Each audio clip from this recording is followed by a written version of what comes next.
looking great. Enjoy yourself. Be careful out there. Let's have some fun today.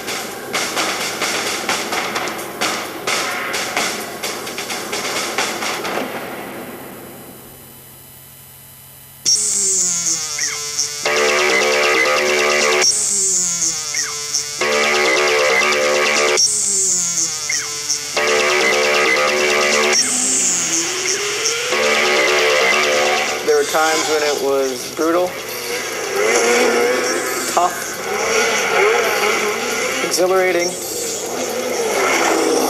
big holes, rough course, water crossings you had to go through, just about everything you could experience on a snowmobile.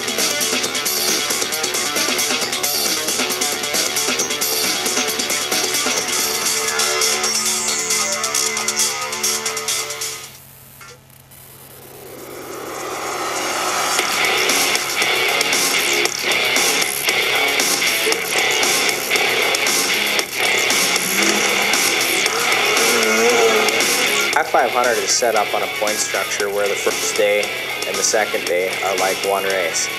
And then the third day is like a race all by itself. So it's basically double points for one race. First one off the line will be Corey Grant, followed by Paul Trott, Jim Wilson. Again, we were dealing with marginal snow conditions in the Thief River Falls area. It's just a true cross-country race. That's what I like about the 500.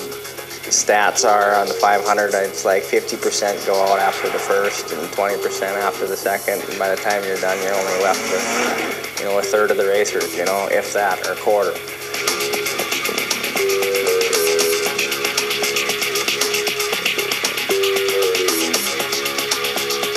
Disappointed? Very disappointed.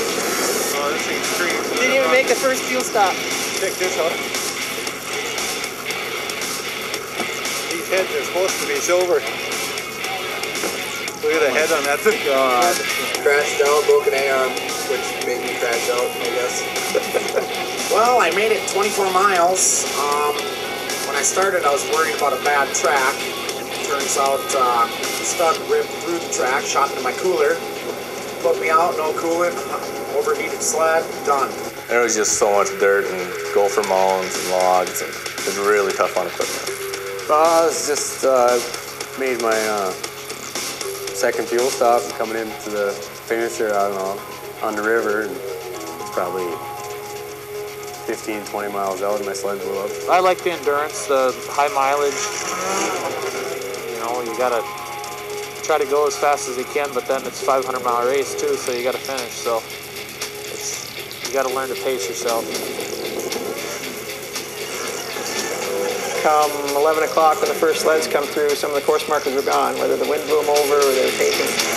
That was kind of the sword in my back there, that trying to find the course, because we wound up getting lost a bunch, a whole pack of guys, catch up to you, then you get frustrated and you start doing stupid things, and I think that's what happened to a lot of the guys.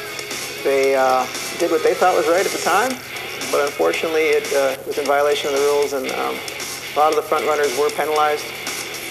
I came into the 500, I believe I was in third or fourth place in points for both classes. We started according to our times on the last day, so the guy who crosses the finish line first wins. Usually, unless he's got a huge penalty of some sort, but generally speaking, he's the winner. So you start with your time. Ross started, and he had, I don't know, a 10-minute lead on us because we had a penalty for course cutting.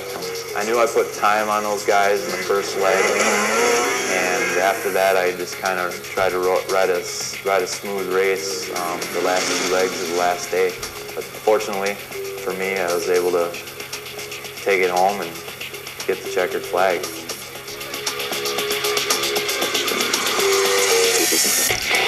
I'm pretty overwhelmed right now, I guess. What the heck, I just rode smart today. Didn't make any mistakes, and I don't know, sled made her too. On a skidoo, out of Rochester, Minnesota, number 311, Ross Erdman.